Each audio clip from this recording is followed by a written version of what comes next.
All right, y'all. This is a heavy week.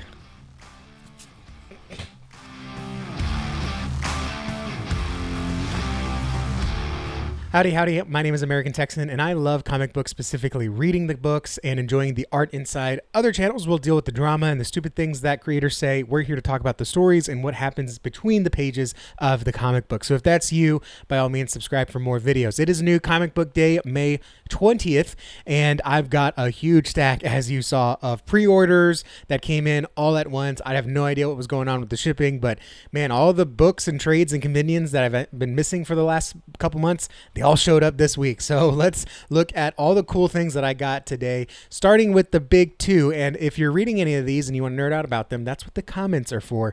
Let's take a look. Starting with The Punisher #4 by Benjamin Percy. This is one of the few Marvel books and the only Marvel book I got this week. I'm still enjoying this one. I think it's got great art. Not quite as good as the Oda art. This is by Soares on the art here, but it's still pretty good. It's Frank Castle being Frank Castle, and last issue had quite the twist, so I'm excited to see kind of where we go from here. Moving on to DC, I did get 7 DC books, starting with Absolute Green Arrow #1. We'll see about this one. A lot of the Absolute books, except for Batman and Wonder Woman, are not hitting it for me. So I don't have high hopes for this.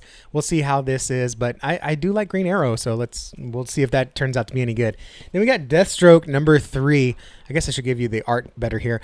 Tim Seeley there writing it, and this one has been awesome. I love books where you can just have action scenes and dialogue that moves the story forward, but you still have some really cool comic book action, so I'm excited for that one.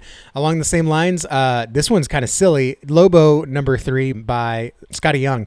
This one is not really a superhero book. It's more of a comedy book, but it's hilarious, so I'm enjoying that one. End of Life #4 by Kyle Starks. This one surprisingly has a lot of heart. They were asking for some reviews in my comic book shop, and I was like, look, it's Kyle Stark's potty humor. It's unapologetic, but also surprisingly, it's got a little bit of heart. And if I was a lesser man, I would cry a little bit because his father's dealing with cancer, the same thing that my dad just passed away from a few weeks ago. But we got Superman Unlimited #13. I'm still enjoying this one. It got a little less issue by issue storytelling like they promised a year ago when they started this, but it's still pretty good. We've got the Reign of the Superboys. I don't know too much about John Kent and his timey-wimey stuff, but it's not bad, so I'm still enjoying that one. And then we got Batman Superman World's Finest issue 51. What a crazy cover. Look at that. That is so cool. That is a really cool cover. It is a Dan Mora. I was like, I don't think that's a Dan Mora, but man, it sure is, and it looks amazing. So that's a cool cover. And then facsimile-wise, we did get Batman #244, and I think this is the first appearance of Ra's al Ghul or the League of Assassins or something like that. But that's a pretty cool cover. He's got the Batman suit. Batman's kind of laying on his dying breath on the ground. I think that's a really cool cover. So that's a great facsimile to check out. So I'm excited to read those, and I will try to have a review video out on Friday where I talk of the big two. So if you want to nerd out with me about the Marvel and DC books that I'm reading and possibly talk about the ones that you're reading, by all means, subscribe to the channel, and we'll talk big two on Friday. Next, I've got 10 off-the-shelf indies. I call them off-the-shelf indies because you can find these at your LCS. They are from the bigger indie publishers, but they're not the big two, so we still call them indies. Starting with Rockefellers #0. I'm not sure why we needed an issue 0. We already got a little bit of the origin story, but maybe this is more about the family. Another great cover there. But Rockefellers, I'm really enjoying. I think not a lot of people are enjoying it right now because it's a little inconsistent in its release and did slow down a bit in its action and storytelling, but definitely picked up in the last couple issues.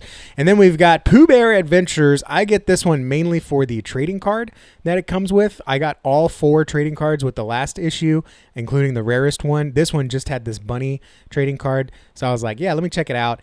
Good family book there, I hope, but also the trading cards are kind of cool to collect for me because I love collecting comic book trading cards. Up next, we got a new release here. This is Zorro by Howard Chaykin. That name sounds like a little, I don't know, but this is by Alien Books. The name sounds familiar, but I don't know in a good way. I love the good pulpy stuff, and I'm hoping this one continues to be good pulpy stuff. And then we got Rafael Garcia Hinchman #2. #3, and this one is a little bit of The Office meets being an assassin. Well, not really an assassin, more of a bounty hunter for hire. So the comedy's not quite landing with me, but I think the premise is there. And like most workspace comedies, like The Office, or Parks and Rec, they are a little slow to get off the ground, but they're some of my favorite shows. So, and even Community, even though that's a school place comedy. So I'm kind of giving that one the same treatment. I'm like, well, let me get through the first arc, get on their feet, figure out the dynamics and the characters, and then I think it's going to be really good. So it's still pretty mid right now, but I'm hoping it'll get a lot better and it'll become one of my favorites. Then we got, speaking of one of my favorites, we got Racer X number 7. Man, all the Speed Racer stuff. I feel so terrible because I'm behind a couple issues. I definitely want to catch up this weekend if I can, but man, all the Speed Racer and Racer X stuff is absolutely killing it. Another one I'm behind of that I really need to get caught up on is Supernatural. I am one issue behind, and I'm hoping they figured out the artist issue. I'm hopeful because there's only one artist on the cover. So as long as they can get a consistent artist within the same issue, then I think I can still enjoy this one. And my LCS owner did say that people are buying up the Supernaturals off the shelf, so I think word's getting around. So that's good for the issues. It's good for the run, and hopefully good for Supernatural. Then we also got American Caper number 7. This one's getting a little bit more middling as well. It started as a really good satire parody of American left and right politics and the divide. Now it's getting a little disjointed in its storytelling. It doesn't know if it wants to be a comedy or a murder mystery or something else. So I don't know. It's getting a little. This might be my last issue. We're gonna see. Another one I am ashamedly behind on. I got Battle Beast number 8, or no, this is number 9. That's how far behind we are. I haven't started any of this new arc, so I'm now 4 issues behind, and that is terrible, y'all. I'm gonna try to catch up this weekend. Not as far behind. I got Dick Tracy number 17. The indies I read a lot on the weekends, and because of all the stuff with my dad, I haven't had any weekends, so that's why I'm so far behind on the indies. But man, I am excited because Dick Tracy is continuing. I thought it was going to end, so I'm excited to continue reading that one. And then the last indie off the shelf I got is G.I. Joe number 22. I have no idea what's going on this cover because I am also a few issues behind on this one, but we got the octopus there and some kind of crystal ball. I don't know the character's name because I'm not a huge G.I. Joe person growing up, but yeah, I'm super interested because it's still very intriguing storytelling. So at least on these series, I'm going to try really hard to get caught up this weekend. Moving on to the trades that I got at my shop. Like I said, a lot of pre-orders came in late. So some of these released today, some of these released a month or two ago, and I'm just now getting them. A couple of them actually, like, I don't know how they were missed or what, but they all came in now, those big compendiums you saw. But releasing this week, I'm very excited for this one. We've got Gotham Central. I've heard really good things about this by Ed Brubaker, and I guess Greg Rucka had some input on it or co-writing on it as well.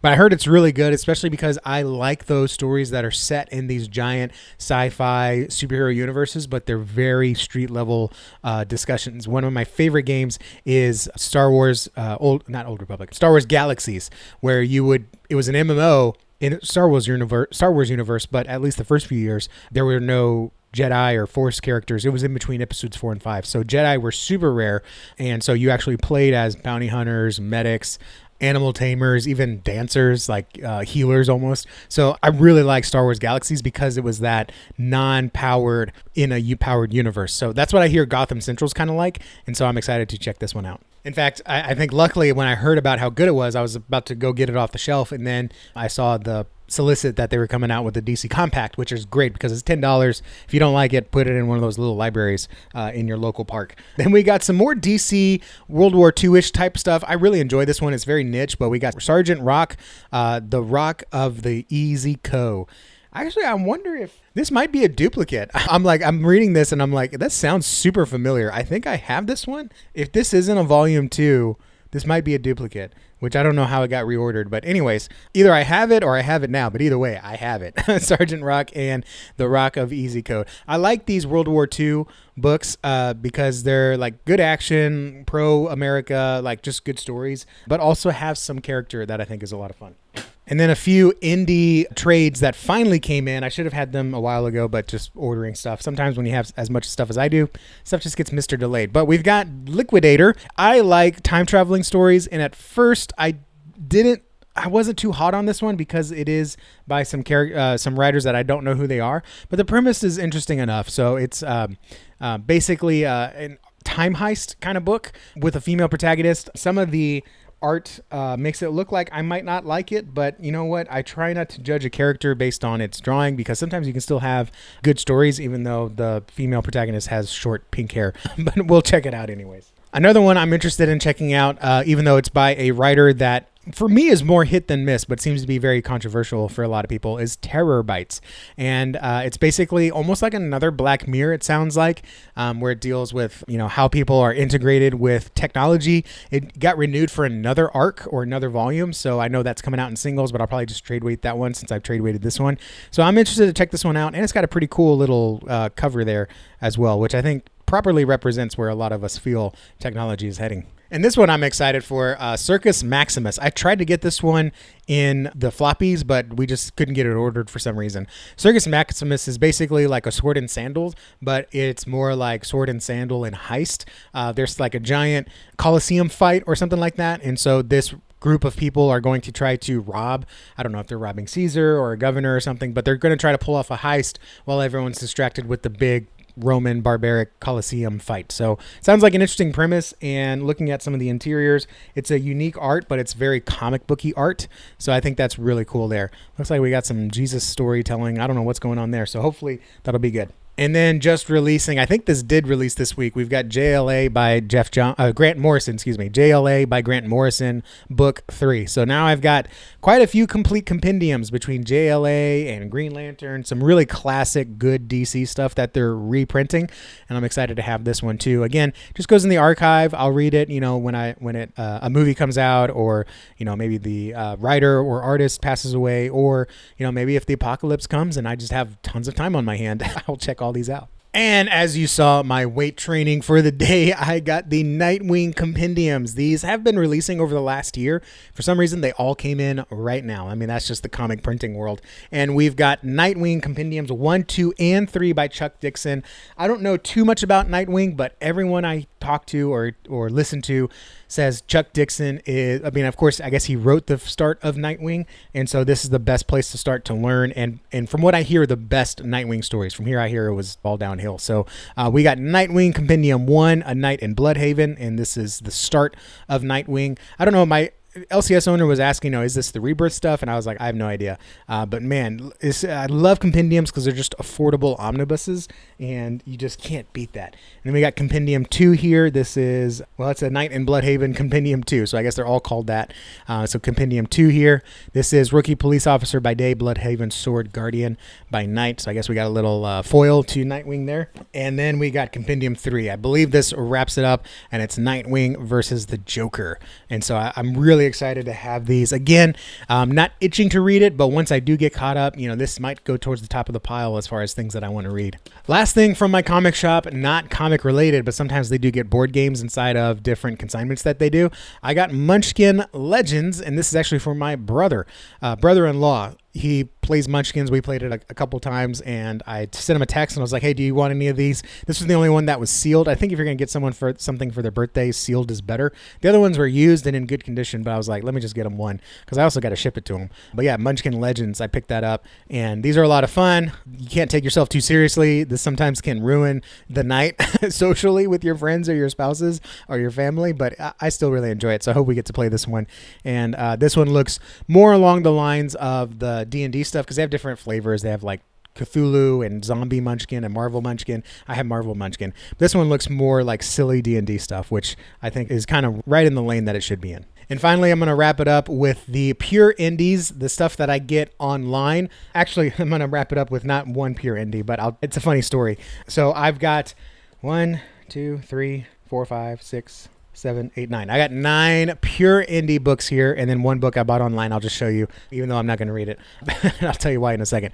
First off, we got Lethal Leopard. I am super excited from this one out of the Project Nausis. I believe this is Project Nausis universe. And so this is Lethal Leopard. You cannot go wrong with everything that Paul Thayer is doing. And it looks like I got a signature on the back. That's cool. That's unexpected. I don't know if I got 2 issues, one to share. Sometimes these indie guys will give you one to share, so that's really cool. If that is one that I just dropped, If that is one to share, I'll definitely share it with one of y'all. And yes, I know I still need to do the giveaway from February. I'm still organizing all my books, and unfortunately, all the books that I said I was going to give away got mixed in with my bagging and boarding pile. So I got to go through all that, and then finally I'll have the bundle and I'll pull the winner and ship those out. So I appreciate you guys staying with me, but you guys know my dad just died, so it's been a little busy. Then I got quite a few books here from indies. This is from Thunder Zone, which are just really good classic. I wouldn't call it Silver Age, but I also wouldn't call it 90s story kind of comic booky stuff. But man, it's really good. And I'm slowly building up my archive. They come out with like 4 or 5 different series, all issue 4 or 5s at the same time. And so slowly I'm going back through and building up my library. So these are the ones that I believe were part of the Kickstarter that just came out. We got Sumo Boy #1, Big House Blues. I like this one because it takes place in a small town that my family's actually from, or some of my family's from. So that's kind of like a nice little niche thing there. Marshall Strong, which is a very interesting superhero. And then Supercross. I haven't started this one, but these are all issues as you may have saw, like issues. There's a couple like Sumo Boy's new, but some of these are issues 2, 4, 5. Slowly catching up on those. And then for the back catalog, I got Supercross #1 and Marshall Strong #1 because I don't have the first few issues of that one. So I'm slowly building up my back catalog. Because they come out with like 4 or 5 issues at once, the order is already $50, so I can't just go all in on the back catalog like I prefer to do. And then I don't remember ordering this one, but maybe it was part of the package. I got How to Draw Characters from the Thunder Zone. Not me, because I'm not an artist, but maybe I'll give it to my daughter and she can kind of noodle with this over the summer. And then finally, I got a purchase from Whatnot. I spent a lot of time in Whatnot while my dad was in the hospital and I was with him. I didn't have my laptop some days, so I would be watching Whatnot, mostly trading cards, but also some comic book channels. And this one was a mistaken swipe. What I thought I heard was you were going to get this cover of Pop Kill #2.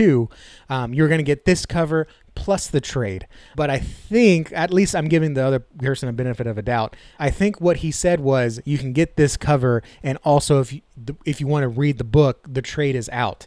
So I think what I maybe heard was you get this cover and the trade for $11, which is what I swiped for. Or I think that's what I heard, but I think what he was saying was you can get this cover and the trade is out right now. Maybe I'm going to give him the benefit of the doubt. But anyways, I got this issue of Pop Kills #2. I think I have the trade, actually. So I guess now I'll get the trade and check it out, and maybe I'll enjoy this cover more because I don't know who this is or what's going on. I know it has to do with like Pop Cola conspiracy, whatever. But I don't know. Maybe I'll just give this away or just try to resell it on eBay. I don't know. If you're interested, let me know and we can work out a deal. So there you have it. Those are my pickups for the week. I'll definitely be reading the floppies, try to get that Let's Talk DC out by Friday, and then really try hard, even though I still have a lot of stuff to do this weekend concerning taking care of my dad's stuff, estate. But I'm going to try to get through those indies because I think it's good for my mental health to not just be taking care of all this stuff, but take a break and read some comics as well. So if you want to see me talk the big 2 or talk indies that came out this week, subscribe to the channel and I'll try to get those videos out. I try to get them out Friday for the big 2 and then Monday for the indies. So thank you guys for watching. I appreciate your time and attention. It means the world to me. Like and subscribe and all the YouTube stuff, and I'll see you all in the next video. Adios.